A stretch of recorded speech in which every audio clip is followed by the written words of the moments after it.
Assalamualaikum warahmatullahi wabarakatuh. Perkenalkan, nama saya Fauzani Nuraini dari Prodi Akuntansi. Di sini saya akan menjelaskan tentang telekomunikasi, internet, dan teknologi nirkabel. Telekomunikasi dan jaringan di dunia bisnis sekarang. Jika kita menjalankan atau bekerja dalam bisnis, kita tidak dapat melakukannya tanpa jaringan. Kita perlu berkomunikasi dengan cepat dengan pelanggan, pemasok, dan karyawan kita. Sampai sekitar tahun 1990, bisnis menggunakan sistem pos atau sistem telepon dengan suara atau faks untuk komunikasi. Namun, hari ini kita dan karyawan kita menggunakan komputer dan email, internet, telepon seluler, dan komputer terintegrasi yang terhubung ke jaringan nirkabel untuk tujuan ini. Jaringan dan internet sekarang hampir identik dengan berbisnis. Pelatihan jaringan dan komunikasi. Perusahaan di masa lalu menggunakan dua jenis jaringan yang berbeda secara mendasar, yaitu jaringan telepon dan jaringan komputer. Jaringan telepon secara historis menangani komunikasi suara, dan jaringan komputer menangani lalu lintas data. Jaringan telepon dibangun oleh perusahaan telepon sepanjang abad ke-20 menggunakan teknologi transmisi suara atau perangkat keras dan perangkat lunak. Dan perusahaan-perusahaan ini hampir selalu dioperasikan sebagai monopoli yang diatur di seluruh dunia. Jaringan komputer pada awalnya dibangun oleh perusahaan komputer yang ingin mengirimkan data antar komputer di lokasi yang berbeda. Jaringan komputer telah diperluas untuk mencakup telepon internet dan layanan video terbatas. Semakin banyak suara, video, dan komunikasi data ini didasarkan pada teknologi internet. Pedoman teknologi jaringan digital. Jaringan digital kontemporer dari internet didasarkan pada 3 teknologi utama. Yang pertama, komputasi klien atau server. Yang kedua, penggunaan paket switching. Dan yang ketiga, pengembangan standar komunikasi yang banyak digunakan untuk menghubungkan jaringan dan komputer yang berbeda.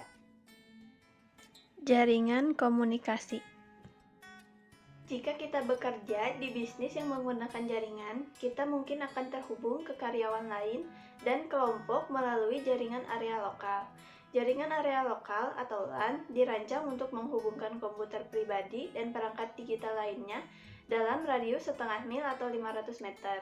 LAN biasanya menghubungkan beberapa komputer di kantor kecil, semua komputer di satu gedung, atau semua komputer di beberapa bangunan di tempat itu. LAN juga digunakan untuk menghubungkan ke jaringan jarak jauh, Wide Area Network atau WAN, dan jaringan lain di seluruh dunia menggunakan internet. Selanjutnya, internet.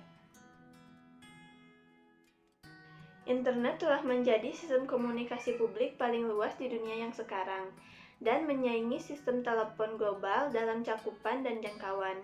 Ini juga merupakan implementasi terbesar dari komputasi klien atau server dan internet working yang menghubungkan jutaan jaringan individual di seluruh dunia.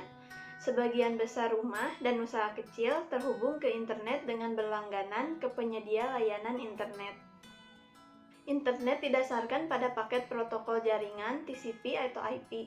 Setiap komputer di internet diberi alamat internet protokol atau IP yang unik, yang saat ini merupakan nomor 32 bit yang ditunjukkan oleh 4 senar angka mulai dari 0 sampai 255 yang dipisahkan oleh periode.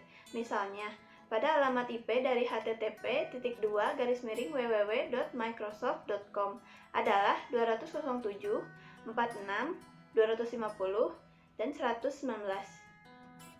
Revolusi nirkabel. Ponsel, laptop, dan perangkat genggam kecil telah berubah menjadi platform komputasi portable yang memungkinkan kita melakukan beberapa tugas komputasi yang biasa kita lakukan di meja kerja kita. Komunikasi nirkabel membantu bisnis lebih mudah berhubungan dengan pelanggan, pemasok, dan karyawan, dan memberikan pengaturan yang lebih fleksibel untuk mengatur pekerjaan.